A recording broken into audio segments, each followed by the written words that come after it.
Une vidéo sur les défaillances de marché. Donc, une défaillance de marché, c'est une situation dans laquelle la loi classique de l'offre et de la demande ne va pas fonctionner comme elle devrait. Donc, dans une économie capitaliste comme la France en 2016, la plupart des prix sont fixés par la concurrence, la confrontation d'une offre et d'une demande. Et l'État intervient relativement peu dans l'économie. On laisse la plupart du temps les agents économiques agir comme ils l'entendent. Seulement, il y a des cas où cette situation, elle marche pas, ou en tout cas, elle aboutit pas au résultat qu'on pourrait espérer, ou elle va entraîner des problèmes divers et variés. Et c'est ce qu'on appelle des défaillances de marché. Donc, toutes les situations dans lesquelles les lois classiques du marché, de l'offre et de la demande, ne permettent pas d'atteindre une situation qui soit économiquement et socialement la meilleure, et donc ce qui va appeler parfois à des interventions de l'État, comme on va le voir. Donc il y a différents types de défaillances de marché. On va voir les principales, les plus courantes, que j'ai classées dans un ordre bon, assez arbitraire. Je vais commencer par les externalités parce que c'est souvent celles qu'on commente le plus. Donc une externalité, j'ai mis la définition, c'est l'action d'un acteur, donc d'un agent économique, on va dire plutôt, qui a des conséquences sur un autre sans que ces deux agents, ces deux acteurs économiques se soient mis d'accord. Donc des conséquences qui peuvent être positives ou négatives, on va voir un exemple de chaque. Donc l'exemple typique de l'externalité négative, c'est la pollution. Donc il y a par exemple une entreprise qui fabrique, je sais pas, des produits chimiques, qui rejette des fumées ou des produits toxiques dans la rivière d'à côté. Et donc ça, c'est une situation d'externalité négative, puisque l'entreprise, elle crée un effet négatif pour d'autres, donc pour les gens qui respirent les fumées par exemple, sans qu'elle ait compensé ou sans qu'elle se soit mis d'accord ou qu'elle donne une indemnité à ces gens-là, sans qu'elle leur mette à disposition, je sais pas, des systèmes de filtration d'air ou je ne sais quoi. Donc il y a donc l'action d'un agent qui entraîne des conséquences négatives pour d'autres, donc l'entreprise gagne plein d'argent à polluer et les autres se ramassent la pollution. Donc c'est une externalité négative et en général, le but de l'État, c'est d'intervenir pour éviter ce genre de situation. Donc soit clairement en interdisant purement et simplement les activités polluantes, soit en faisant payer des impôts pour limiter la pollution émise et pour payer en fait une sorte d'indemnisation. Donc c'est le principe pollueur-payeur. Donc, par exemple, dans l'automobile, il y a beaucoup de taxes sur l'essence, et l'idée, c'est de dire bah, que les gens qui conduisent, ils polluent, donc ils créent une externalité pour les autres, et donc en compensation, on les oblige à payer une taxe, donc à mettre au pot commun pour compenser la pollution. Alors, les externalités, elles sont pas forcément négatives, elles peuvent être positives. J'ai mis un exemple, l'interaction entre commerces. Donc, imaginons que vous avez, je sais pas, un bureau tabac dans une rue, et il y a une boulangerie qui vient ouvrir juste à côté de vous. Donc ça, c'est une externalité négative, puisque la boulangerie va vous ramener des clients qui vont peut-être venir acheter leurs clopes ou leurs journaux chez vous, sans que vous payiez quoi que ce soit à la boulangerie. Donc vous bénéficiez de la présence de la boulangerie sans avoir rien fait pour ça, sans vous être mis d'accord avec le boulanger. Et donc ça, c'est clairement une externalité positive. Et donc l'État peut essayer d'encourager les externalités positives, par exemple en encourageant l'implantation de commerce dans des quartiers défavorisés. L'idée, c'est de créer des externalités positives, que l'implantation d'un commerce bénéficie à tout le quartier. Alors un autre type de défaillance de marché, il est lié à ce qu'on appelle les biens collectifs. Donc on va prendre la définition standard. Un bien collectif, c'est un bien ou un service, parce qu'en fait on dit bien collectif, mais c'est assez souvent des services. Donc un bien ou un service pouvant être consommé par plusieurs personnes, donc plusieurs agents économiques, plusieurs entreprises ou particuliers, peu importe, sans que la consommation de l'un impacte la consommation de l'autre, et sans que l'on puisse connaître la quantité consommée par chacun. Donc un exemple, parce que là c'est un peu théorique, un exemple, l'exemple classique c'est l'éclairage public. Donc l'éclairage public, ça peut être consommé par plusieurs personnes. Donc consommer ici, il faut l'entendre au sens large, hein, c'est bénéficier de l'éclairage public. Un économiste appellera ça consommer l'éclairage public. Donc si une personne passe sous un lampadaire, ça n'empêche pas une autre de passer et de bénéficier de la lumière. Donc la consommation d'une personne n'impacte pas la consommation de l'autre. Et on ne peut pas savoir la quantité consommée par chacun, puisque on ne sait pas combien de temps les gens ont marché dans une rue le soir. On n'est pas fliqué à ce point-là, en tout cas, faut l'espérer. Donc, on ne peut pas exactement savoir qui a consommé quoi. Donc, c'est l'inverse d'un bien qu'on appellerait un bien privatif, hein, par exemple une pomme. une pomme, si quelqu'un mange la pomme, elle ne peut pas être mangée par quelqu'un d'autre. Et on peut clairement dire, un tel a mangé tant de pommes et un tel en a mangé tant. Donc chacun peut payer la quantité qu'il a mangé. Donc le problème qui est posé par l'éclairage public, c'est qui va payer ce service-là. Parce que vu qu'on ne peut pas savoir qui le consomme, et vu que la consommation de l'un n'empêche pas la consommation de l'autre, aucune entreprise ne voudra financer l'éclairage public, puisque elle ne pourra pas facturer. Elle ne sait pas qui est passé sous les lampadaires, combien de temps, donc elle ne pourra pas dire un tel doit payer tant pour l'éclairage public et un tel doit payer tant. Ou alors il faudrait imaginer des sortes de parcs-mètres en dessous de chaque lampadaire, on mettrait une petite pièce, bon, ça n'aurait pas trop de sens. Et donc le problème des biens collectifs, c'est que vu qu'ils sont à tout le monde, eh ben, personne veut les financer, veut en prendre soin. Et pourtant c'est des choses utiles. Donc c'est une situation de défaillance de marché, puisque si on laisse faire l'offre et la demande classique, dans un modèle classique, hein, il y a une vidéo sur l'offre et la demande, eh bien, aucune entreprise ne va aller financer l'éclairage public. Donc une solution, c'est de le financer par l'impôt. Donc l'État ou une commune lève l'impôt sur toute la population sans leur demander leur avis et finance l'éclairage public avec l'argent collecté. Une autre solution pour résoudre le problème des biens collectifs, c'est la privatisation. Alors ici, c'est pas privatisation au sens classique, au sens où l'État vend des entreprises publiques, c'est privatisation au sens de transformer un bien collectif en bien privé. Donc on avait vu, hein, l'éclairage public, c'est un bien collectif.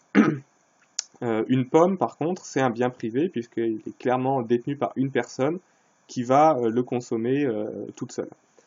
Donc l'exemple qu'on peut prendre sur cette idée de privatisation, c'est les routes. Donc les routes, c'est globalement un bien collectif, hein, puisqu'on peut, si une personne roule sur une route, ça n'empêche pas une autre de rouler. Bon, ça fait imaginer des bouchons, il y a des cas où ça marche plus très bien. Et on ne sait pas exactement qui a roulé combien de kilomètres sur la route.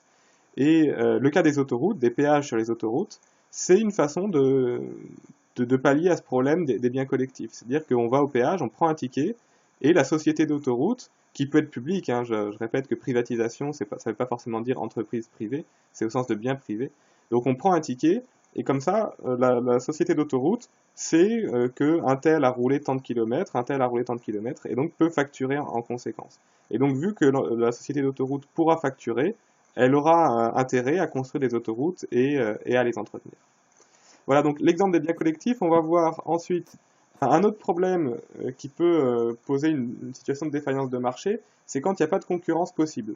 Donc l'exemple classique du fonctionnement d'un marché, c'est que le consommateur va choisir entre les différentes offres proposées par les entreprises et prendre celle qui lui paraît être la meilleure.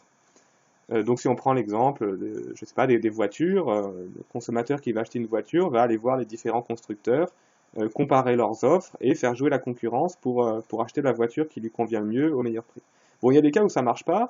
Exemple des urgences médicales. Si vous êtes en train de mourir et que vous arrivez aux urgences, vous n'allez pas comparer les différentes offres, dire au médecin, bah oui, vous me proposez une opération à tant d'euros, bah attendez, je vais aller voir l'hôpital d'à côté, combien il propose. Ça n'aurait pas de sens. Donc c'est un cas où en fait le consommateur, quoi, on va dire le patient, c'est un terme plus médical, ne peut pas faire jouer la concurrence puisque de toute façon il est en train de mourir et qu'il ne peut pas se permettre d'aller voir les prix pratiqués ailleurs. Donc c'est une des raisons pour lesquelles la santé est un secteur soit public, comme c'est le cas en France, soit très régulé, puisque le jeu classique du marché ne pourrait pas fonctionner. Donc au-delà de considérations morales sur l'accès à la santé par tous, la santé, c'est un domaine où la loi standard de l'offre et de la demande, elle ne peut pas fonctionner comme sur d'autres marchés, comme sur le marché des voitures par exemple. Ensuite, un autre cas de défaillance de marché, c'est le cas des monopoles ou des oligopoles. Donc un monopole, c'est quand il y a un seul vendeur sur un marché. Un oligopole, c'est quand il y en a plusieurs, quoi, un petit nombre. Donc par exemple, la SNCF, c'est en situation de monopole sur le transport ferroviaire, même si ça va pas durer, hein, il va y avoir l'ouverture à la concurrence. Un oligopole, c'est quand il y a quelques vendeurs, donc par exemple la téléphonie mobile, il y a quelques opérateurs qui se partagent le marché. Donc la loi de l'offre et de la demande classique nous dit que quand il n'y a pas beaucoup d'offres, il y a hausse du prix, ce qui est assez logique, hein, s'il y a un seul vendeur sur un marché, il sait qu'il n'y a pas de concurrence, donc il peut en profiter pour augmenter ses prix et faire payer très cher aux consommateurs. Et donc ça pose problème puisque le consommateur se retrouve dépendant d'un seul vendeur qui peut exploiter sa situation dominante en fait sur le marché. Donc l'État, qu'est-ce qu'il peut faire? Il peut interdire les ententes sur les prix. C'est l'exemple de la téléphonie mobile. Il y a quelques années, les trois opérateurs classiques, Orange, SFR et Bouygues, s'étaient entendus sur les prix, puisqu'ils savaient qu'ils étaient que trois et que s'ils s'entendaient, ils pouvaient mettre des prix plus élevés. Et donc ils ont été condamnés pour ça. Où l'État, il peut instaurer la concurrence. L'exemple typique, c'est la Standard Oil de Rockefeller aux États-Unis. Donc au début du XXe siècle, Rockefeller, avec sa société, la Standard Oil, a été en quasi-monopole sur le marché du pétrole. Et il en profitait pour s'en mettre plein les poches, tout simplement.